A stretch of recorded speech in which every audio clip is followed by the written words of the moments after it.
Today, we are very honored to have the incredibly talented Ariana Huffington with us. You know, I've had the honor of introducing Ariana on multiple occasions and doing a couple of Q&As with her, and I just adore her, and I'm really, really thrilled that she could join us today. For those of you who are not familiar with her, she's the founder of Huffington Post, one of the most widely read news blog sites in the world, but more close and near and dear to my heart, that's very impressive, Ariana, but more near and dear to my heart is that in 2016, she launched Thrive Global, which is a corporate and a consumer well-being and productivity platform who we at Salesforce partner with a lot. And their mission is to really just change the way we live and we work and end this kind of delusion that burnout is the only way to get to success. So we have lots of wonderful ways that we are partnering with them and a bright future ahead for Salesforce and Thrive Global. Ariana's authored over 15 books. The most recent one was called The Sleep Revolution, which was a big game changer for me. And she's here today to talk to us about managing anxiety, which is something is good for all of us. And with that, Ariana, I turn it over to you. Thank you so much, Jody.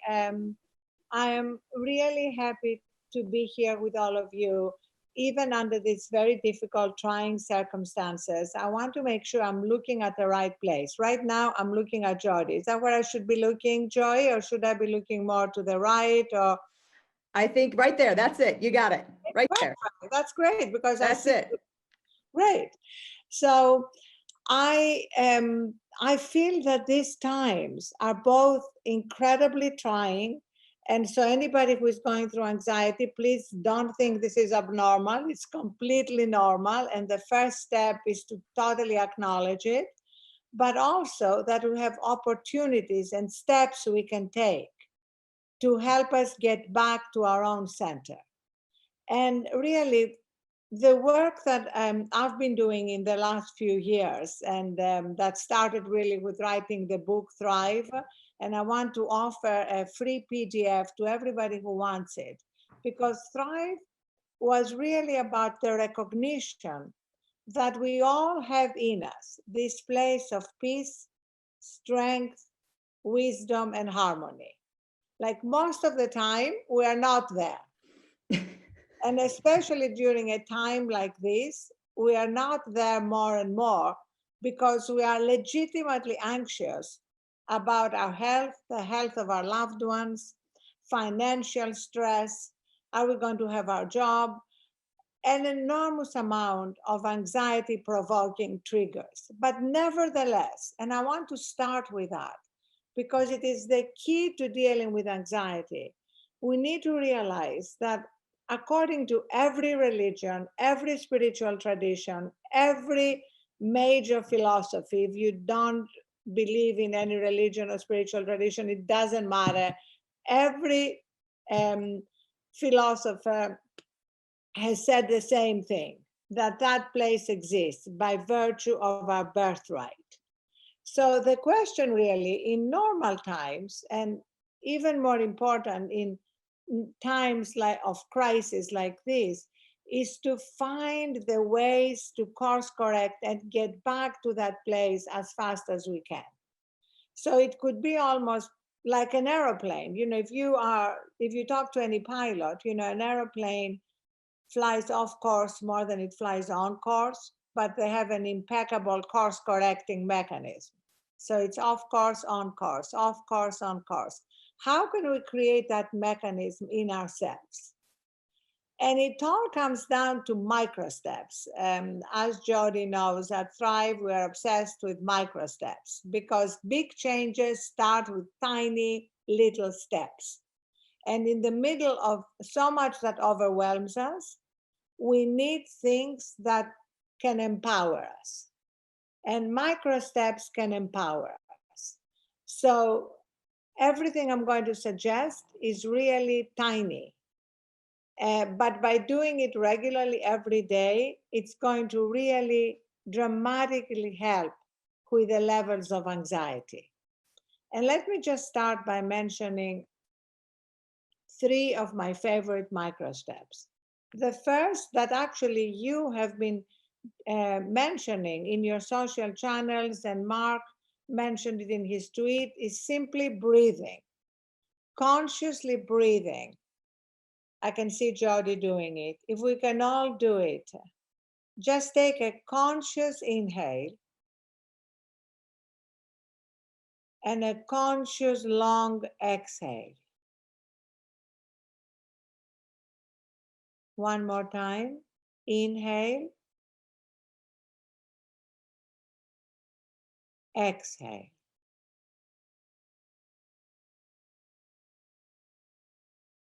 Inhale, exhale. So mindful breathing switches the neural circuitry of the brain that anxiety ramps up. So it's also at the foundation of meditation. And I know meditation is a big part of Salesforce. You have meditation rooms. The first time I spoke at Salesforce, I actually sat on the cloud stage and led people to a short meditation. So this is something that's kind of in your DNA culturally. So this is the time to actually practice it. And we even, together with Salesforce, launched a podcast for people who still find meditation daunting called Meditative Story, that I highly recommend in these times. If you say get into bed and you're having trouble turning off your anxiety to go to sleep, please listen to a Meditative Story sponsored by Salesforce, as it happens, which brings you into meditation through storytelling. You know, everybody loves stories. We put our children to bed and to sleep by telling them stories, so we can do that for ourselves. So a storyteller walks us through a story in their lives, and then there are mindfulness prompts, music, sounds that help you relax, get centered, slow down your brain and the anxiety levels and the cortisol levels so that you can sleep, or you can do it at any time during the day. I sometimes do it if I got a particularly stressful notification or I got a stressful piece of news. Again, take a minute either to use your breath or to listen to something that relaxes you and distresses you before you go on and stress and anxiety become cumulative.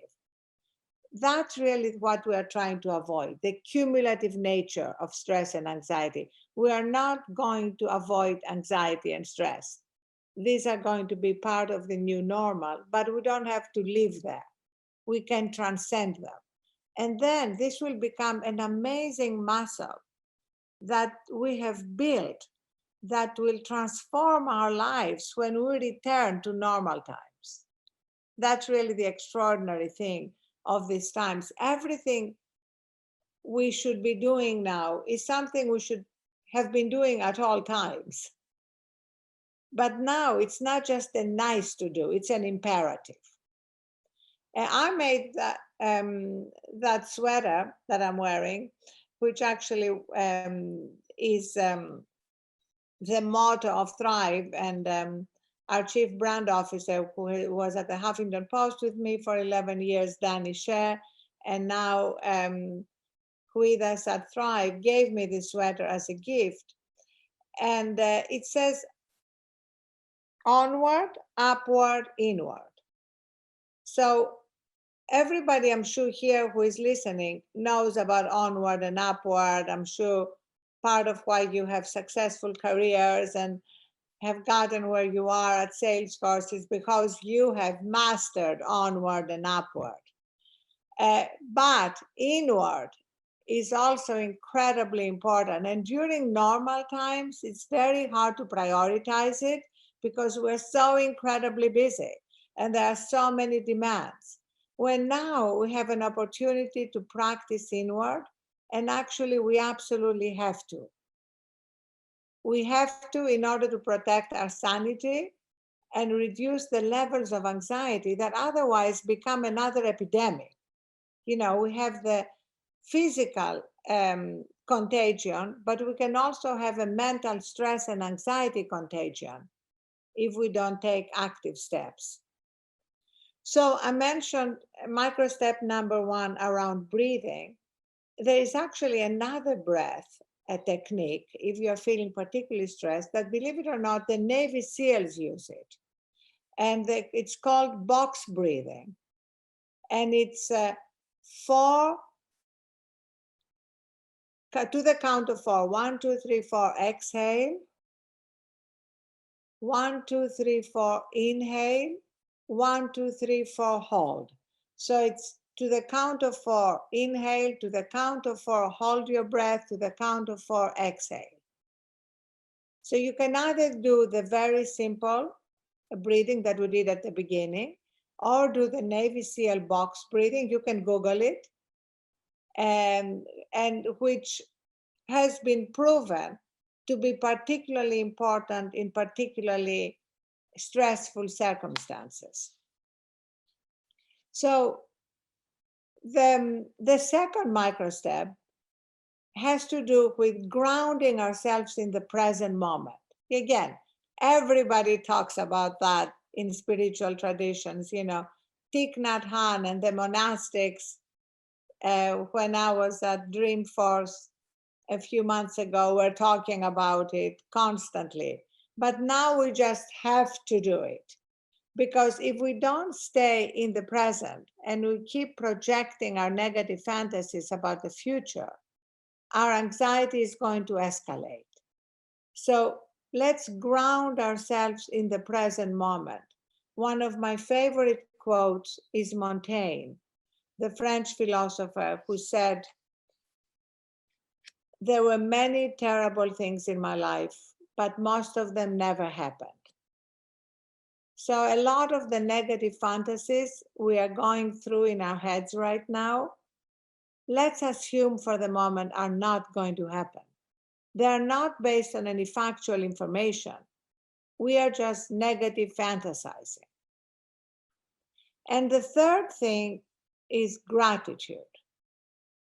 So I did the hand washing challenge, and you can go on my Instagram and see it. And my recommendation is every time we wash our hands for 20 seconds or 40 seconds, as they recommend, please remember during that time 3 things you're grateful for. You may be stuck at home with your children, and that sometimes, I'm sure, is incredibly overwhelming and difficult as you are trying to work. But it's also a source of gratitude. Whatever it is that that you feel grateful for. Right now, I'm feeling grateful for my bulletproof coffee. I don't know if anybody else likes bulletproof coffee, but I love it. And I just took a sip of my steaming bulletproof coffee, and right now I'm in the present moment, very grateful for that. And I love working with Jody, and I'm very grateful to be here with her. So here, 3 things. My children are here with me, my bulletproof coffee, Jody. Great. Suddenly, I've switched from anxiety to gratitude. So I really want to open it up to questions, but I wanted to give you just a quick overview, and especially to remember that you have that centered place where anxiety cannot live by virtue of your birthright. It's there. We just have to take a few moments, actually 60 seconds, neuroscientists tell us, to tap into it. Thank you. Amazing. Thank you so much for joining us. This is just exactly what my soul needs right now. One of the things that I know that I'm struggling with, and that I think many are, I'm watching my family struggle with it, is, you know, we feel very compelled to stay on top of the news and to be able to, and to a very real degree, we need to know what's going on. We need to be following the rules. We need to be continuing to check in, right? And yesterday parks were open for me. Today they're not open. So being able to understand that is important. But I find that I get very anxious every time after the news and not really knowing, how to just divide it and section it off and, dip my toe in and get what I need and then kind of get out because it's like a black hole that kind of sucks us in. So I'm curious to have your thoughts around just all of the different media that's spiraling around and how to manage it and how to regulate it. That is such a great question. The first thing is to have a cutoff point at the end of the day. That you stop looking at news and social media so that you can begin the process of transitioning from your day with all its demands to the time to be able to get a good night's sleep and recharge and start again in the morning. There is nothing you need to know at that particular time when you're having dinner with yourself or your family and getting ready to go to sleep. So you need, that's where we need to move to trust, that it's okay to have a cutoff point. And that is key because one of the things that we actually can do, and we're going to talk more about that during another conversation we're going to have next week, is things to build our immune system. And foundational to that is sleep. So sleep is no longer just great for our health, for our productivity, and all the other things we knew. It is foundational for our immunity. So if we are so anxious because we've just watched something in the news or we just read about a 12-year-old in Atlanta, as I just read this morning, who is in a coma with coronavirus, and suddenly your mind goes to all sorts of negative fantasies. I thought children were had immunity, et cetera, et cetera. And we never know all the information. We never know exactly what happened. So we just fill in the blanks. We can't do that as we're getting ready to transition to sleep, because then our sleep will be disturbed. And it's not just that we're going to wake up the next day feeling exhausted, and that makes it much harder to deal with the much more difficult realities of our day, of navigating children at home, work remote, et cetera, et cetera. But also we are at this very moment compromising our immune system. So that's what I want to be so clear about. We are ground zero of protecting ourselves from the virus. The people who are most affected and in gravest danger are people with pre-existing conditions. And in a sense, exhaustion and sleep deprivation become a pre-existing condition that makes us more vulnerable to the virus. So the reason why this cutoff point is so key is to protect our sleep and our immunity. That is very, very helpful. Thank you for that. Catherine, I think you said that there was a question that had come in. Do you want to throw one out for Ariana, please? Sure, there's a couple questions that have come in. My college-age daughter is home, and I don't want to scare her, but she's not taking any of this seriously, and it's stressing me out. Should I just let that go and just make sure that she's following social distancing guidelines? So as long as she's following social distancing guidelines, that means she's taking it seriously, right? So it is absolutely key to have college-age children and children of any age that you are not completely in control of, as you are of your school-age children. Make sure they follow these guidelines. It is imperative. And whatever you need to do to make sure they follow them, you need to do it. If they're under the same roof with you, you need to make it a condition that they need to follow social distancing. They need to find other ways to interact with their friends on FaceTime, on WhatsApp, on any communication method they're using. But no, we cannot be lax about that. It is key. and it has been proven to be the only way to flatten the curve. And again, of course, let's help our children with the same tools that we are giving to each other here. You know, the breathing, the gratitude, the being in the present, the cutoff point for social media. I mean, they need them as much as we need them. And this is a time to give them to them. And we are bringing together a lot of influencers that your daughter may listen to much more than she would listen to me or to you, or that who are saying these things. When I did my hand washing challenge on Instagram, I challenged Selena Gomez to do it next, and she did it, and it's worth going to see it. She has over 5 million people who liked it and viewed it. And maybe your daughter loves Selena Gomez. So when she talks about social distancing or taking precautions, she may be more likely to listen to. So let's find the carriers of these messages that different demographics are going to relate to and bring them together. Great, thank you. How do I balance using technology as a lifeline to connect with loved ones and my need to unplug and be present? I would say the need to unplug and be present and connect with ourselves, the inward part, is the most important part. We have all nailed managing technology, and I'm sure there's nobody working at Salesforce who isn't a master at that. So what we need to nail now is the inward part.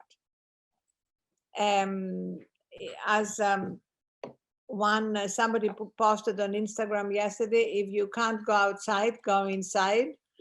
And that's particularly relevant right now. So I would always prioritize that, because you can take a few moments to connect with loved ones. But if we're disconnected from ourselves and our own center, it's going to be very hard to navigate the new normal. The biggest issue I'm dealing with right now is uncertainty. How do you manage all the uncertainty in the world right now? Yes, absolutely.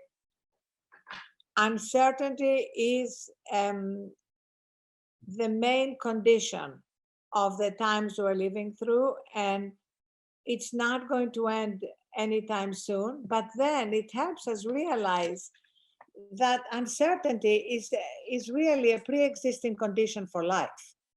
Even before the coronavirus. Just think of all the things that happened in your life that you would not have predicted, good and bad. And in the same way, we need to make a friend of uncertainty. And instead of trying to exert control over what's happening, recognize where we have agency, where we have control, which is really about the steps we can take to reduce our anxiety and build our immune system. And then trust that there is a kind of blueprint that we're not clear about, that will only make sense when we are out of it. You know how often life doesn't make sense as we're looking at it now and as we're living it, but it only makes sense in retrospect. So if we can trust that that will be the case now, but not try to control what's happening right now, we are going to find a lot more peace in us. It's not easy, but with practice, I promise it becomes easier. Another question.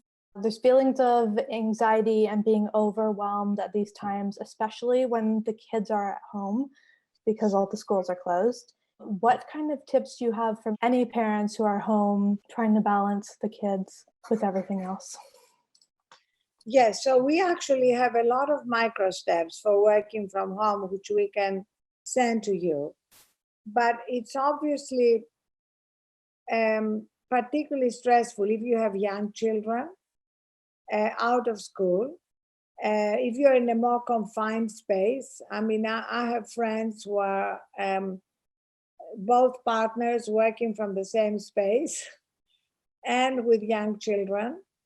So I think what is so important is to, as much as possible, to set a schedule from the night before, knowing that, of course, everything is going to change, but at least have some plan, and knowing who is the, if there are two partners, sometimes there are single parents who don't have that luxury. So kind of operating within the limits of what we have, to be able to take turns, to be able to occupy them. And it's kind of amazing how children can be occupied with things that are not just video games or iPads. And I post a lot of those things on my Instagram. You can follow them and see, like I posted two twins kind of just playing with each other and their pillows, and saying bugs go away. And children are internalizing what's happening at every age. And so being able to also talk to them when we are not stressed makes a big difference. Answering their questions, have regular conversations, not just one big talk about coronavirus, but regularly allowing them to express themselves. It's a kind of an incredible opportunity, and it's challenging and really hard. Trust me, I'm not minimizing it, but it's an incredible opportunity to move into our unconditional loving and acceptance.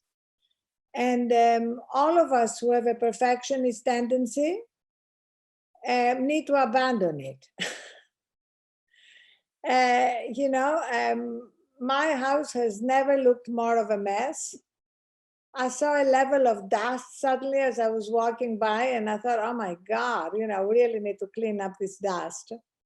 But at the same time, the only way to manage this with less stress is to prioritize.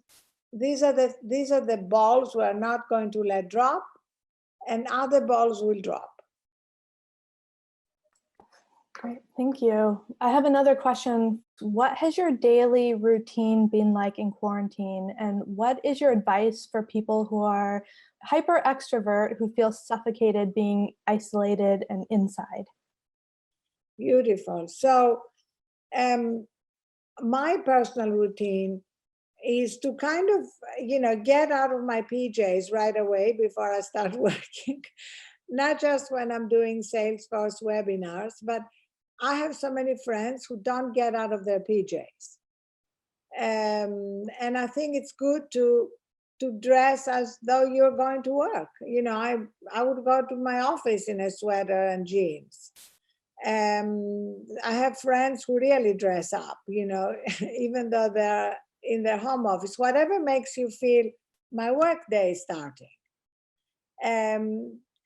Instead of like feeling like there is no separation. We need to create some separation, even though we are in our home the whole time, between our work day and the end of our work day. That's important anyway, because many of us have blurred those connections.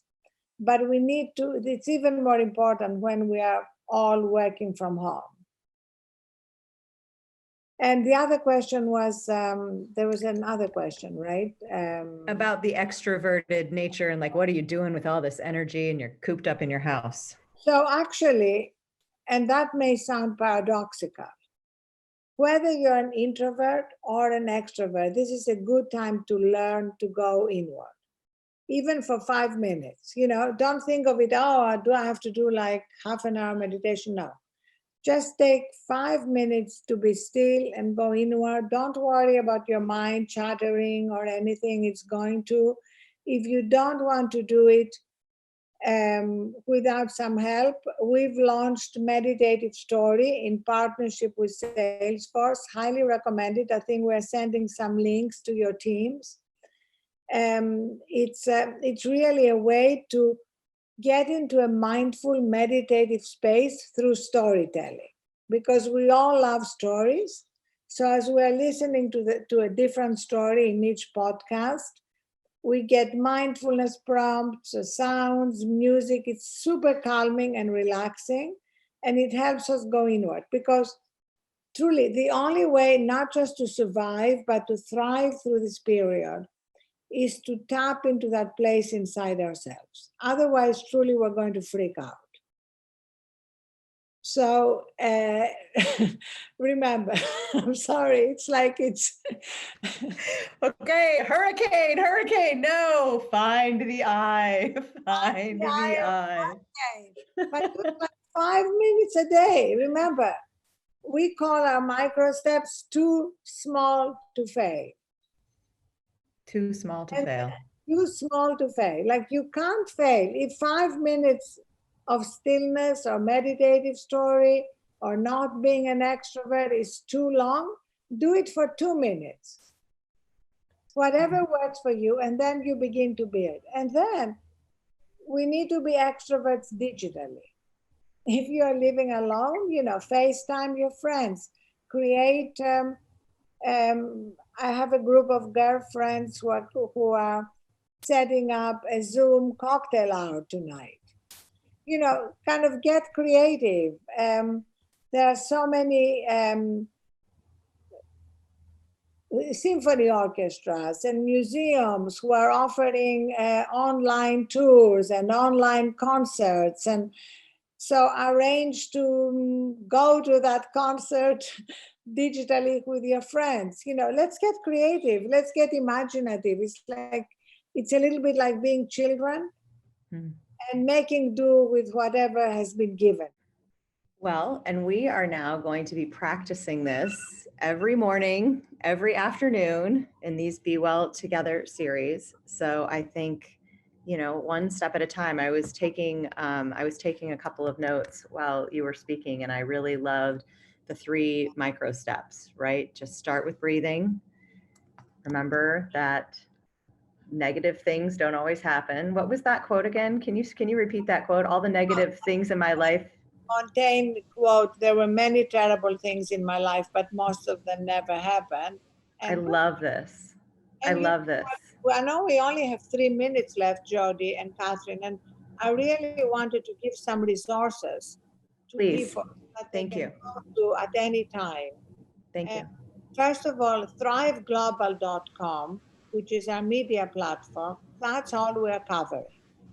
Secondly, my Instagram is just full of quotes like that, the tips, Ariana Huff with 2 Fs. You can go there and there's always going to be something. It could be a joy trigger to something that will make you laugh, but it's all for these times. There are not going to be a lot of glam pictures of me.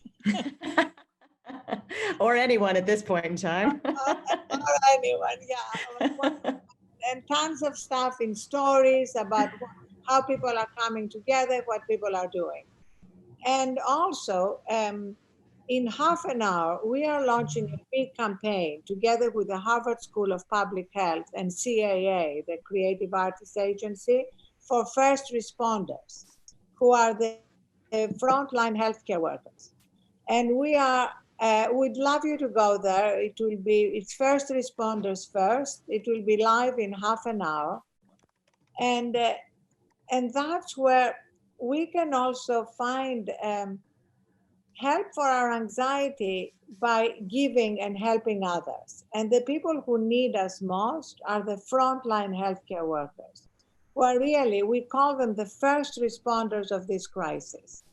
And the reason I mention this as not something that you can give to, but as a resource for you, is because when we give to others, it puts our problems in perspective. So when you read there about the doctors and the nurses sleeping in their cars because they can't go home, not having enough protective gear, putting themselves at risk for us every day, it definitely helps us put our own problems in perspective. So giving, which is another micro step, is something we are encouraging everyone to do. And also we have tons of micro steps for the first responders in First Responders First site that you can also use for yourselves. Amazing. Amazing. Thank you so much for joining us, Ariana. We are so grateful for your time. This has been really, really special. And I think this is an exact reason why we have so much pride in working for Salesforce and being able to tap into luminaries like yourself. So thank you, thank you. I want to add one more resource to what we're going to give everyone, which is I had recorded for Audible a parody of Goodnight Moon. Anybody who is a parent listening knows, of course, that Goodnight Moon is a perennial favorite, but it has a lot of psychological truth in it. We are basically helping our children disconnect from their surroundings and their world in order to surrender to sleep. So my parody is called Goodnight Smartphone. And people can download it from Audible and listen to it as just a way to slow down and then put their phone away. Because truly, nothing is going to happen between night and morning, and creating a transition to sleep. And also in the morning when we wake up, let's take another micro step, 1 minute, 60 seconds before we go to our phone, so that we can almost like prepare ourselves. Again, remember what we're grateful for, set our intention for the day, something before we go to the latest news, which may be another 300 cases of coronavirus, or the parks are closing, or whatever the latest news is, which immediately, before we've even touched the ground with our feet, floods us with a cortisol hormone. We're really looking forward to bringing you even closer into our Ohana, because you are family and we are all very, very grateful for you. So thank you very much, and we will talk to you again soon. Thank you so much. Thank you. Bye-bye.